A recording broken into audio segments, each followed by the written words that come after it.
motivée à m'investir dans l'humanitaire est que j'ai grandi dans une famille, vraiment c'est très pauvre, mais j'ai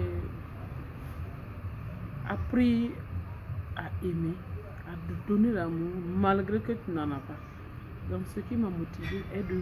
Puisque moi je n'ai pas connu une enfance, mon enfance a été très très douloureuse. Et en grandissant, j'ai remarqué que il y a des personnes handicapées aussi comme moi, il y a des enfants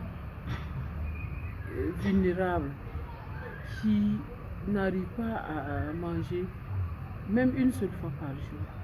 Je fais des arbres de Noël pour les enfants en décembre et un camp vacances inclusives pour regrouper les enfants démunis, les enfants vivant avec un handicap et passer une semaine et demander aux bonnes volontés de chacun peut venir les apprendre la cuisine, la peinture, la danse. Bon, les égayer pour que eux aussi, quand ils vont repartir à l'école, pour qu'ils puissent dire « Ah, on était à une colonie de vacances ». Puisque moi, je n'ai jamais eu sans que mes parents puissent me payer ce genre de trucs. Donc, je sais que ça manque.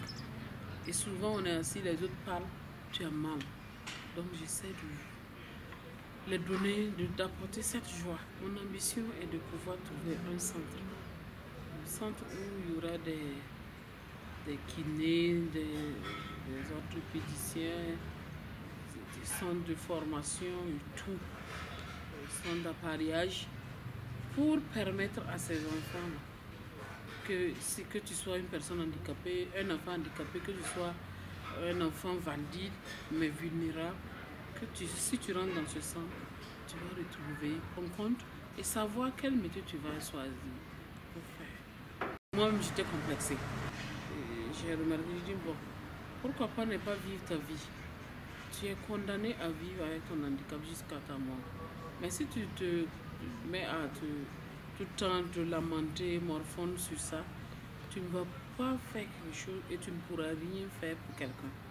Je dis, bon, c'est pour ça, bon, il faut jamais te laisser abattre par ton handicap. Il faut jamais te laisser abattre par ton niveau de vie. Quel qu'en soit ta pauvreté, quel qu'en soit le degré de ton handicap, tu dois te dire qu'il y a des gens qui t'envient là où tu es. Et tu dois te battre pour quelqu'un. C'est pas toi-même. Parce que tu es appelé à te marier, que tu sois homme ou femme, tu es appelé à te marier et tu ne dois pas compter sur ta famille. Tu dois compter sur toi-même. Donc, une personne handicapée aussi qui est là, qui est déprimée, qui ne sait pas quoi faire. Par exemple, pour faire... Tu peux ne pas, ta famille peut ne pas t'accompagner. Mais si tu t'approches de quelqu'un avec une sincérité, la personne va t'accompagner réellement aussi.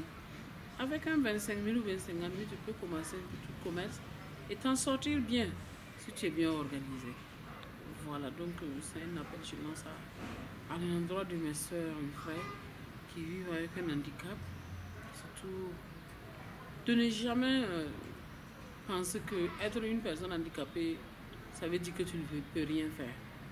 Non, tu peux tout faire si tu le veux.